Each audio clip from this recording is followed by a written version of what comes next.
Hi friends, അപ്പോൾ master മൈൻഡിൻ്റെ ഒരു online സെഷനിലേക്ക് എല്ലാവർക്കും സ്വാഗതം. എൻ്റെ പേര് അച്യുതാനന്ദ്. അപ്പോൾ നമ്മൾ ഇന്ന് ഡിസ്കസ് ചെയ്യാൻ പോകുന്നത് പേഴ്സൻറ്റേജിലെ തന്നെ കുറച്ച് മോഡൽ ക്വസ്റ്റ്യൻസ് ആണ്. ഞാൻ ഓൾറെഡി പറഞ്ഞൊരു കാര്യം തന്നെയാണ്, ഈ പേഴ്സൻറ്റേജ് എന്ന് പറയുന്നതും റേഷ്യോ എന്ന് പറയുന്നതും എന്താണ്, QA എന്ന് പറയുന്ന ഒരു സബ്ജക്റ്റിൻ്റെ തന്നെ കോർ ഏരിയ അല്ലെങ്കിൽ ഫണ്ടമെൻ്റൽ ഏരിയ ആണ്. അത് പറയാൻ കാരണം എന്താണെന്നുള്ളത് ഞാൻ ഓൾറെഡി എക്സ്പ്ലെയിൻ ചെയ്തതാണ്, എന്നാലും ഒന്നുകൂടെ പറയാം.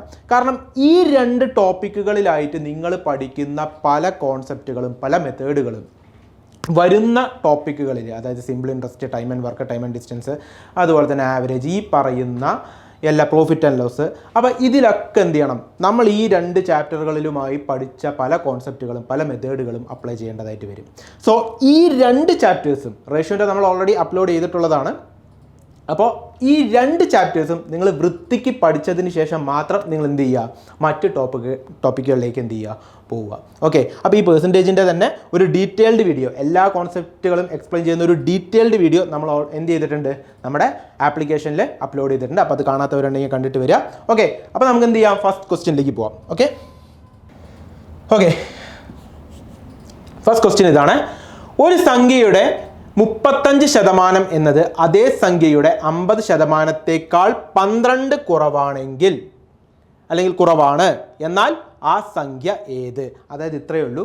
ഒരു സംഖ്യ, ആ സംഖ്യ എത്രയാണെന്ന് വെച്ച് കഴിഞ്ഞാൽ നമുക്ക് എക്സായിട്ട് നമുക്ക് എന്ത് ചെയ്യാം, അസ്യൂം ചെയ്യാം. ഓക്കെ, ഒരു സംഖ്യ നമ്മൾ എക്സായിട്ട് അസ്യൂം ചെയ്യണം. അതിൻ്റെ 50%,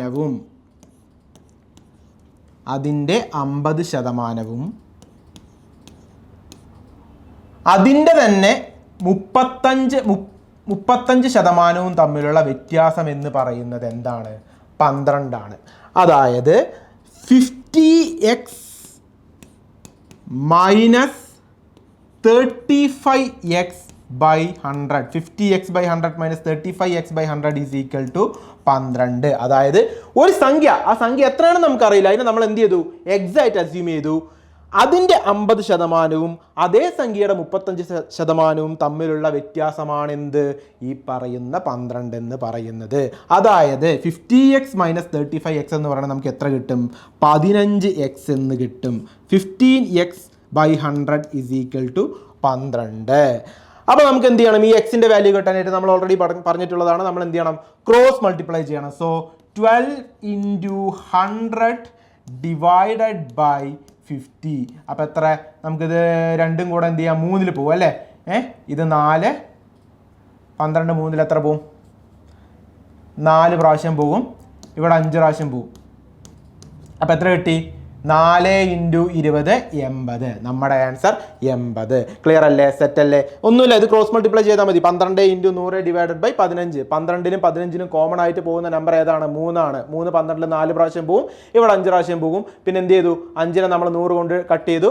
എന്നിട്ട് 4 × 20 80. നമ്മുടെ ആൻസർ 80. ക്ലിയർ അല്ലേ, സെറ്റ് അല്ലേ? ഓക്കെ, അടുത്ത ക്വസ്റ്റ്യൻ. ഓക്കെ, അടുത്ത നമുക്ക് രണ്ടാമത്തെ ചോദ്യത്തിലേക്ക് പോവാം. ഓക്കെ, രണ്ടാമത്തെ ചോദ്യം. 1 മുതൽ 70 വരെയുള്ള സംഖ്യകളിൽ എത്ര ശതമാനം സംഖ്യകളുടെ വർഗം 1 എന്ന അക്കത്തിൽ അവസാനിക്കുന്നു? അതായത് 1 മുതൽ 70 വരെയുള്ള സംഖ്യകളിൽ എന്താണ്, ഈ പറയുന്ന നമ്മൾ സ്ക്വയർ എടുക്കുന്ന സമയത്ത്, ഈ പറയുന്ന നമ്പറിൽ നമ്മൾ എല്ലാത്തിനും നമുക്ക് സ്ക്വയർ എടുക്കാൻ പറ്റുമല്ലോ. 1-ന് സ്ക്വയർ എടുക്കാം, 2-ന് സ്ക്വയർ ഉണ്ട്, 3-ന് സ്ക്വയർ ഉണ്ട്. അങ്ങനെ നമ്മൾ സ്ക്വയർ എടുക്കുന്ന സമയത്ത് എത്ര സംഖ്യകളുടെ അവസാനത്തെ അക്കം 1-ൽ അവസാനിക്കുന്നു എന്നാണ് ചോദിച്ചേക്കുന്നത്. ഓക്കെ, ഇതിൽ നിങ്ങൾ മനസ്സിലാക്കേണ്ട ഒരു കാര്യം എന്ന് പറയുന്നത്, ഇത് ജസ്റ്റ് നമ്പർ സിസ്റ്റം കൂടെ റിലേറ്റ് ചെയ്യുന്ന ഒരു ടോപ്പിക്കല്ല, ഒരു ക്വസ്റ്റ്യൻ ആണ്. അതായത് നിങ്ങൾക്ക് ഒരു നമ്പറിൻ്റെ സ്ക്വയർ എടുക്കുമ്പോൾ അതിൻ്റെ അവസാനത്തെ ഡിജിറ്റ് 1 വരണമെന്നുണ്ടെങ്കിൽ നിങ്ങൾ എടുക്കുന്ന സ്ക്വയറിൻ്റെ നമ്പർ ഉണ്ടല്ലോ, അതിൻ്റെ അവസാനത്തെ ഡിജിറ്റ് 1 അല്ലെങ്കിൽ 9 ആയിരിക്കണം. മനസ്സിലായില്ല എന്ന് മനസ്സിലായി, ഞാനിത് എഴുതി കാണിച്ചു തരാം. അതായത് നോക്കൂ, 1-ൻ്റെ സ്ക്വയർ എത്രയാ, 1 × 1 എത്ര വന്നു, 1 തന്നെ വന്നു. 9 × 9 എത്രയാ, 81. അവസാനത്തെ ഡിജിറ്റ് 1 തന്നെ വന്നു. ഇനി 11 × 11 എത്രയാ, 121. അവസാനത്തെ ഡിജിറ്റ് 1 വന്നേ. 19 × 19 എത്രയാ, 361. അവസാനത്തെ ഡിജിറ്റ് 1 വന്നേ. അതായത് നമ്മൾ എടുക്കുന്ന സ്ക്വയറിൻ്റെ അവസാനത്തെ ഡിജിറ്റ് 1 അല്ലെങ്കിൽ 9 ആണെങ്കിൽ നമുക്ക് കിട്ടുന്ന സ്ക്വയറിൻ്റെ റിസൾട്ടായിട്ട് നമുക്ക് കിട്ടുന്ന ഈ പറയുന്ന സാധനങ്ങളുണ്ടല്ലോ നോക്കി 1, 81, 121, 361 ഇതിൻ്റെയൊക്കെ അവസാനത്തെ ഡിജിറ്റും 1 തന്നെയായിരിക്കും അല്ലേ? അങ്ങനെ തന്നെയല്ലേ വന്നിരിക്കുന്നത്. ഇനി വേണമെങ്കിൽ ഒന്നും കൂടെ നമുക്ക് ചെയ്ത് നോക്കാം. 21 × 21 എത്ര വരിക? 441. അവസാനത്തെ ഡിജിറ്റ് 1 വന്നോ? ക്ലിയർ അല്ലേ? അപ്പോൾ നമ്മൾ ചെയ്യേണ്ട പരിപാടി എന്താണെന്ന് വെച്ച് കഴിഞ്ഞാൽ 1ൻ്റെയും 70ൻ്റെയും ഇടയിൽ അവസാനത്തെ ഡിജിറ്റ് 1ഉം 9ഉം വരുന്ന സംഖ്യകളുടെ കൗണ്ട് എടുത്താൽ മാത്രം മതി. എന്നിട്ട് എന്ത് ചെയ്യുക? അതിൻ്റെ പേഴ്സൻറ്റേജ് അങ്ങോട്ട് കാണാം. അത്രേ ഉള്ളൂ. അപ്പോൾ അത് ഏതൊക്കെയാണ് ആ നമ്പേഴ്സ് നോക്കിക്കേ. 1 എടുത്തൂടെ, 9, പിന്നെ 11, 19, പിന്നെ 21, 29, 31, 39, അഗൈൻ 41, 49, 51, 59. ഓക്കെ, പിന്നെ 61, 69. അപ്പോൾ എത്ര എണ്ണമായി? 1, 2, 3, 4, 5, 6, 7, 8, 9, 10, 11, 12, 13, 14. 14 സംഖ്യകൾ നമുക്ക് കിട്ടി. Out of എത്രല്ലേ? 70. 14/70 × 100 എത്ര വന്നു? 1/5 വരില്ലേ? 1/5 × 100 20% ആണ് നമ്മുടെ ആൻസർ. ഓക്കെ, മനസ്സിലാവാത്തവർക്ക് ഒന്നും കൂടെ പറഞ്ഞുതരാം. 1 മുതൽ 70 വരെയുള്ള സംഖ്യകളിൽ എത്ര ശതമാനം സംഖ്യകളുടെ വർഗം 1 എന്ന അക്കത്തിൽ അവസാനിക്കുന്നു?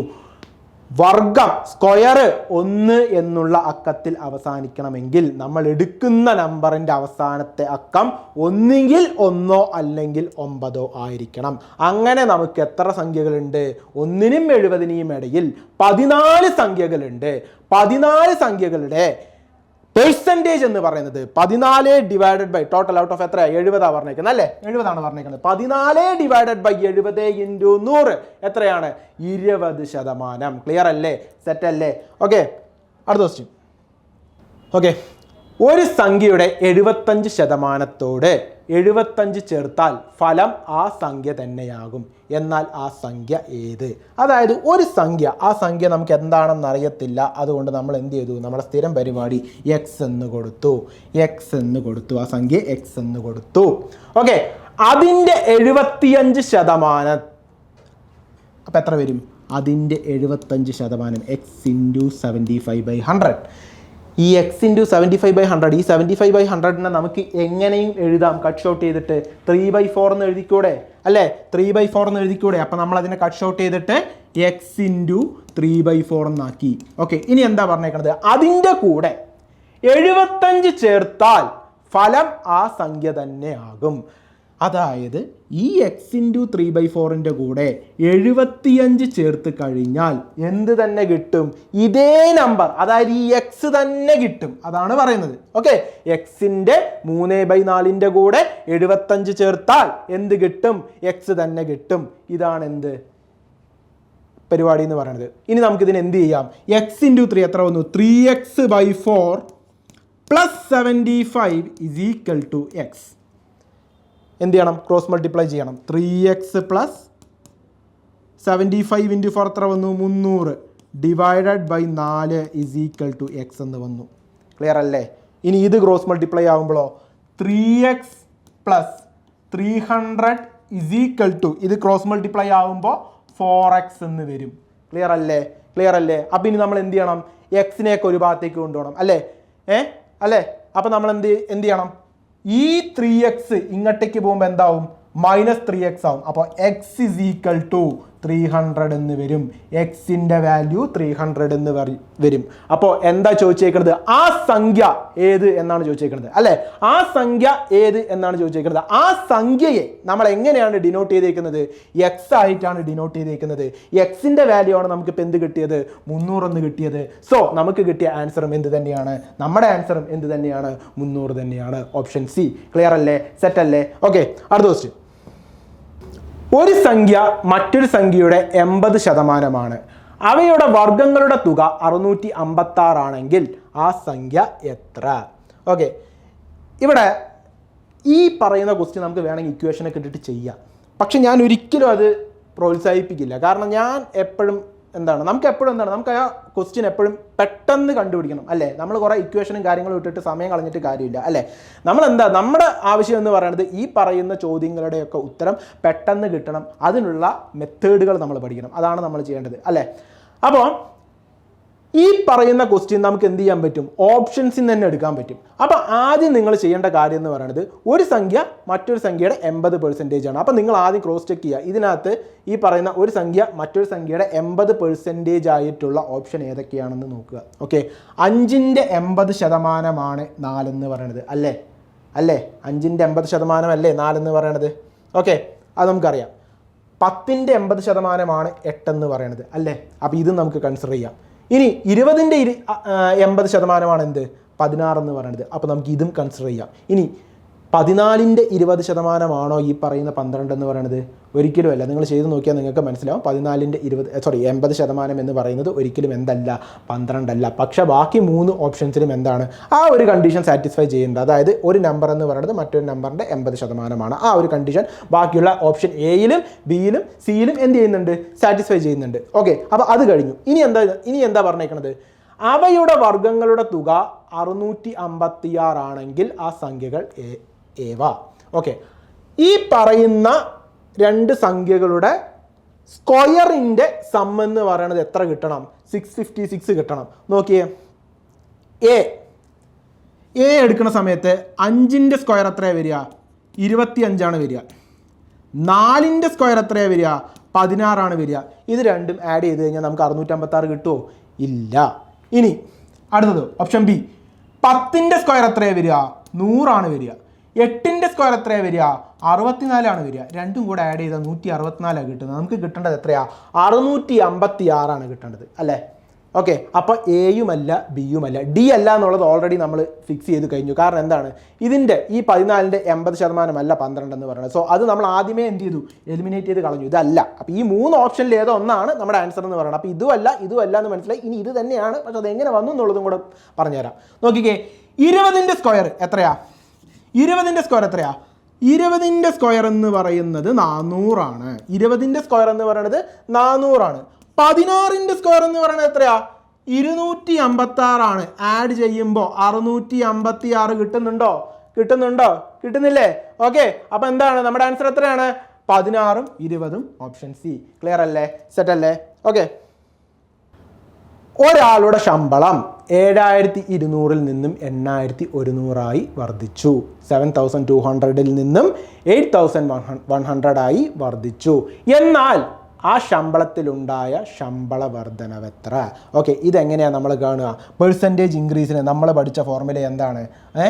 Increased value divided by actual value into 100 നമ്മൾ പഠിച്ചിട്ടുള്ളതാണ് അല്ലേ.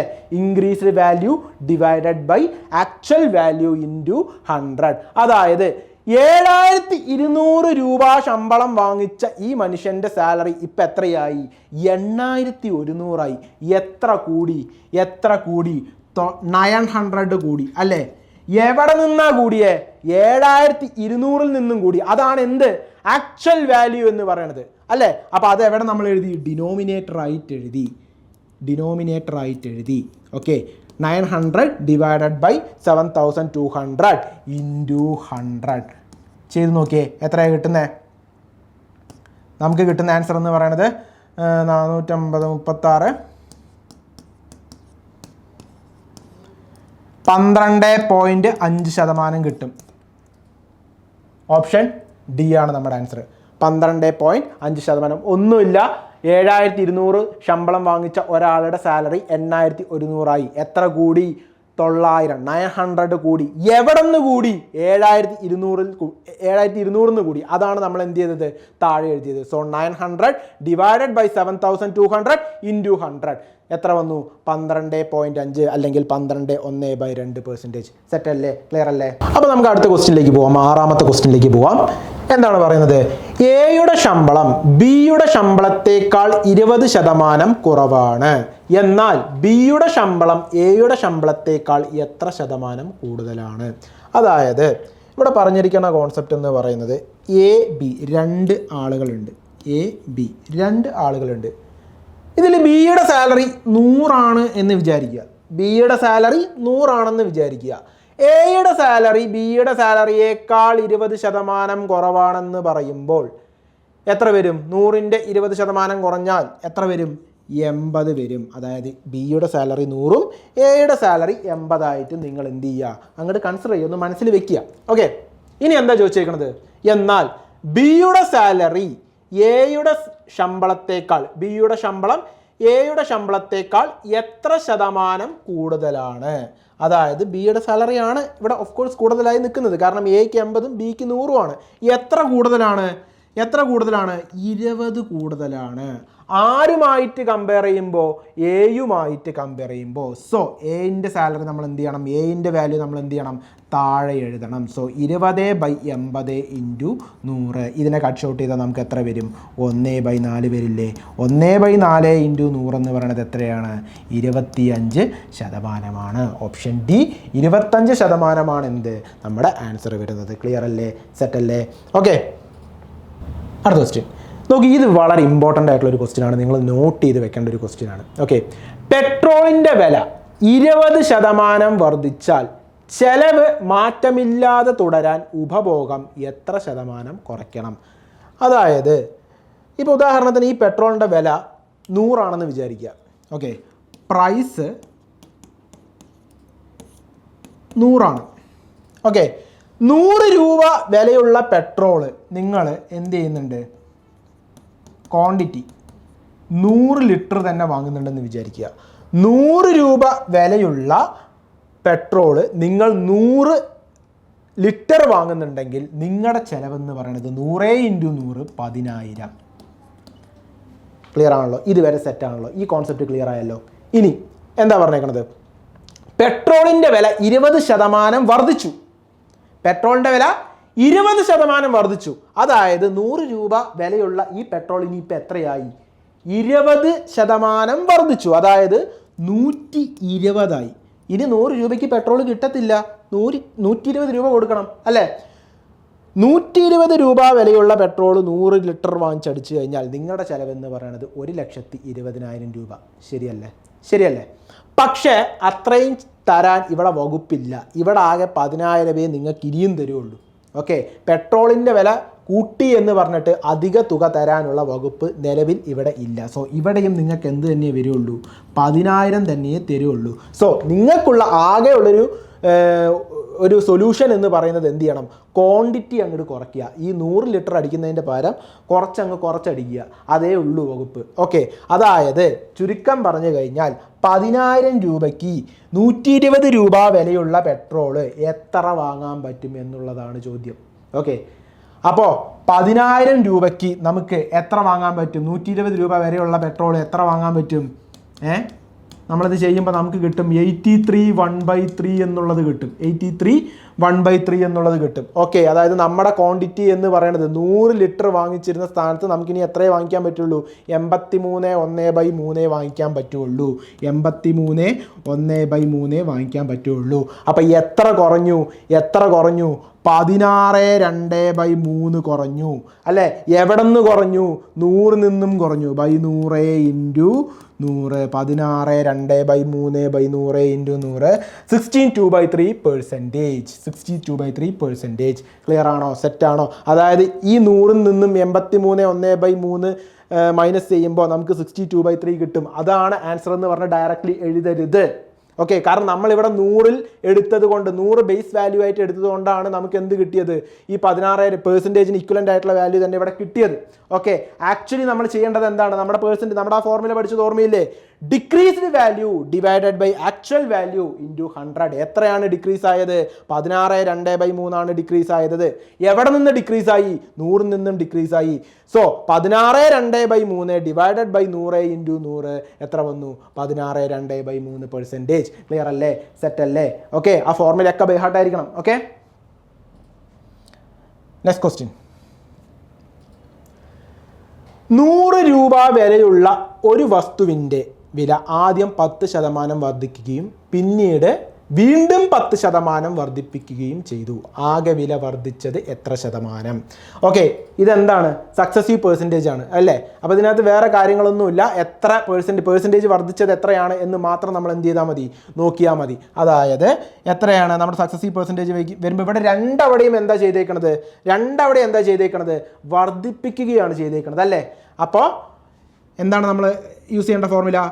A plus B plus or minus A B by 100. ഈ ഫോർമുല പഠിച്ചിട്ടില്ലേ? A plus B plus or minus A B by 100. അതായത് 10 plus 10 plus 10 into 10 divided by 100 അല്ലേ? 10 plus 10 എത്ര വന്നു? 20 വന്നു. ഇനി 10 ഇൻറ്റു 10 ഡിവൈഡഡ് ബൈ 100 എന്ന് പറയുമ്പോൾ 100 ബൈ 100 എത്ര വന്നു? 1 വന്നു അല്ലേ? അപ്പോൾ 20 പ്ലസ് 1 21%. എന്താണ്? ഇൻക്രീസ് ആണോ ഡിക്രീസ് ആണോ? ഇൻക്രീസ് ആണ് അല്ലേ? 21% ഇൻക്രീസ് ചെയ്തു. ക്ലിയർ അല്ലേ? സെറ്റ് അല്ലേ? ഓക്കെ, അടുത്ത്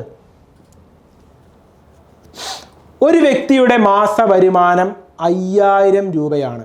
അദ്ദേഹത്തിൻ്റെ വരുമാനം 30% വർദ്ധിച്ചാൽ ഇപ്പോഴത്തെ മാസ വരുമാനം എത്ര? ഓക്കെ, 5000 രൂപ വിലയുള്ള മനുഷ്യൻ്റെ 5000 രൂപ വിലയല്ല, സോറി, അയാളുടെ സാലറി ഉള്ള മനുഷ്യൻ്റെ. പിന്നീട് അവിടെ നിന്ന് അങ്ങോട്ട് എന്ത് സംഭവിച്ചു? 30% വർധനവുണ്ടായി. അയാളുടെ സാലറിയിൽ 30% വർധനവുണ്ടായി. 30% കൂടി എന്ന് പറയുമ്പോൾ നമ്മൾ അതിനെ എങ്ങനെ ഡിനോട്ട് ചെയ്യാനാണ് പറഞ്ഞേക്കണത്? Into 100 plus 30 divided by 100.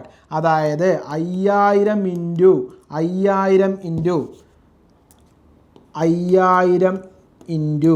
130 divided by 100.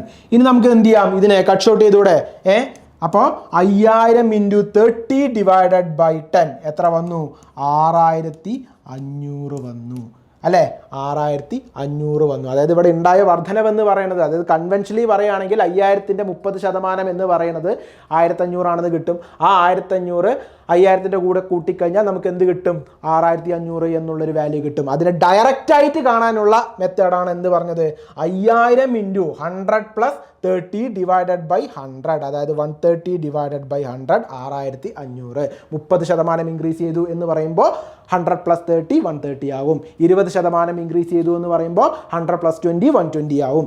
40% increase ചെയ്തു എന്ന് പറയുമ്പോൾ 100 പ്ലസ് 40 140 ബൈ 100 ആവും. ഇനി അതുപോലെ തന്നെ കുറഞ്ഞു എന്ന് പറയുമ്പോൾ 10% കുറഞ്ഞു എന്ന് എങ്ങനെ ഡിനോട്ട് ചെയ്യുക? 100 മൈനസ് 10 90 ബൈ 100. 20% കുറഞ്ഞു എങ്ങനെയാ?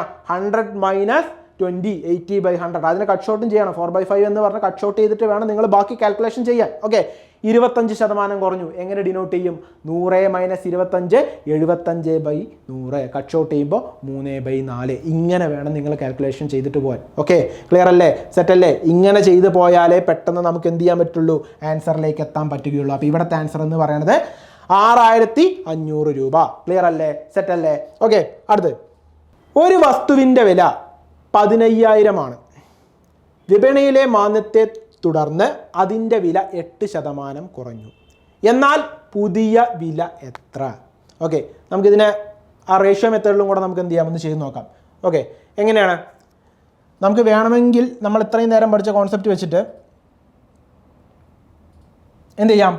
15000 രൂപ വിലയുള്ള സാധനത്തിന് എന്താണ് 92/100 എന്ന് പറഞ്ഞിട്ടും നമുക്ക് ചെയ്യാം. ഇങ്ങനെയും ചെയ്യാം. ഇങ്ങനെ ചെയ്താലും നമുക്ക് ആൻസർ കിട്ടും. പക്ഷെ നമുക്ക് ആ റേഷ്യോ മെത്തേഡിൽ നമുക്കൊന്ന് ചെയ്ത് നോക്കിയാലോ? ഓക്കെ, നോക്കിയേ, 8% കുറഞ്ഞു. അപ്പോൾ എങ്ങനെ ഡിനോട്ട് ചെയ്യുക? 92 ഡിവൈഡഡ് ബൈ 100. ഓക്കെ, ഇതിനെ കട്ട് ഷോട്ട് ചെയ്യുമ്പോൾ നമുക്ക് എത്ര വരും? 23/25 എന്ന് വരില്ലേ? ഓക്കെ, ഈ 25 യൂണിറ്റാണ് എന്ത്? ഒറിജിനൽ വാല്യൂ എന്ന് പറയുന്നത് അല്ലേ? അതായത് ഈ 15000 എന്ന് പറയുന്നത്. 23 യൂണിറ്റ് എന്ന് പറയുന്നത് എന്തായിരിക്കും? ഡിക്രീസ്ഡ് വാല്യൂവിന് ഇക്വലൻ്റ് ആയിരിക്കും അല്ലേ? അപ്പോൾ 25 യൂണിറ്റ് എന്ന് പറയുന്നത് 1,00,000 അല്ല, എത്രയാണ്? 15000 ആണ് അല്ലേ? സോറി, 25 യൂണിറ്റ് എന്ന് പറയുന്നത് 15,000 ഇക്വലൻ്റ് ആണ്. അതായത് ഒരു യൂണിറ്റ് എന്ന് പറയുന്നത് നമുക്ക് എത്രയായിരിക്കും? 600 ആയിരിക്കും. ക്ലിയർ അല്ലേ? ഒരു യൂണിറ്റ് എന്ന് പറയുന്നത് 600 ആയിരിക്കും. നമുക്ക് എന്താ കാണേണ്ടത്? ഈ ഡിക്രീസ്ഡ് വാല്യൂ ആണ് അല്ലേ? ഡിക്രീസ്ഡ് വാല്യൂവിൻ്റെ കറസ്പോണ്ടൻ്റ് ആയിട്ടുള്ള യൂണിറ്റ് ഏതാ? 23 യൂണിറ്റ് ആണ്. ഒരു യൂണിറ്റ് 600 ആണെങ്കിൽ 23 യൂണിറ്റ് 600 × 23 നമുക്ക് എത്ര കിട്ടും? 13,800 കിട്ടും. ക്ലിയർ അല്ലേ? Option B. ക്ലിയർ അല്ലേ? സെറ്റ് അല്ലേ? ഓക്കെ, നേരത്തെ പറഞ്ഞ ക്വസ്റ്റ്യൻ നമുക്ക് അതുപോലെ തന്നെ ചെയ്ത് നോക്കാം. അത്രേ ഉള്ളൂ. ഇപ്പോൾ ഉദാഹരണത്തിന് ഞാൻ ഒന്നുകൂടെ ആ പഴയ ക്വസ്റ്റ്യനിലേക്ക് തിരിച്ചു വരികയാണ്. അതായത് ഒരു വ്യക്തിയുടെ മാസ വരുമാനം 5,000 ആണ്. അദ്ദേഹത്തിൻ്റെ വരുമാനം 30% വർദ്ധിച്ചാൽ ഇപ്പോഴത്തെ മാസ വരുമാനം എത്ര? നോക്കൂ, ഇതേ മെത്തേഡിൽ ചെയ്യാം. 30% വർദ്ധിച്ചു എന്ന് പറയുമ്പോൾ നമുക്ക് എങ്ങനെ ഡിനോട്ട് ചെയ്യാൻ പറ്റും? 130/100 എന്ന് പറഞ്ഞിട്ട് നമുക്ക് ഡിനോട്ട് ചെയ്യാം. 130/100. അതിനെ കട്ട് ഷോട്ട് ചെയ്യുമ്പോൾ എത്ര വന്നു? 13/10 എന്ന് വന്നു അല്ലേ? ഈ 13 എന്ന് പറയുന്നത് എന്താണ്? ഇൻക്രീസ്ഡ് വാല്യൂവിന് ഇക്വലൻ്റ് ആണ്. അത് നമുക്ക് അറിയില്ല, അതാണ് നമ്മൾ കണ്ടുപിടിക്കേണ്ടത്. ഇതാണ് എന്ത്? ഒറിജിനൽ വാല്യൂ എന്ന് പറയുന്നത്. അതായത് 10 യൂണിറ്റ് എന്ന് പറയുന്നത് എത്രയാണ്? 10 യൂണിറ്റ് എന്ന് പറയുന്നത് 5,000 ഇക്വലൻ്റ് ആണ്. 10 യൂണിറ്റ് എന്ന് പറയുന്നത് 5,000 ഇക്വലൻ്റ് ആണ്. അപ്പോൾ ഒരു യൂണിറ്റ് എത്ര വരും? ഒരു യൂണിറ്റ് 500 എന്ന് കിട്ടും അല്ലേ? 5000 / 10 500 എന്ന് കിട്ടും. ഓക്കെ, ഒരു യൂണിറ്റ് 500 ആണെന്ന് കിട്ടും. നമ്മുടെ അടുത്ത് കണ്ടുപിടിക്കാൻ പറഞ്ഞേക്കുന്നത് എന്താണ്? 13 യൂണിറ്റ് ആണ്. ഒരു യൂണിറ്റ് 500 ആണെങ്കിൽ 13 യൂണിറ്റിൻ്റെ വാല്യൂ 13 × 500 6500. ക്ലിയർ അല്ലേ? സെറ്റ് അല്ലേ? ഓക്കെ.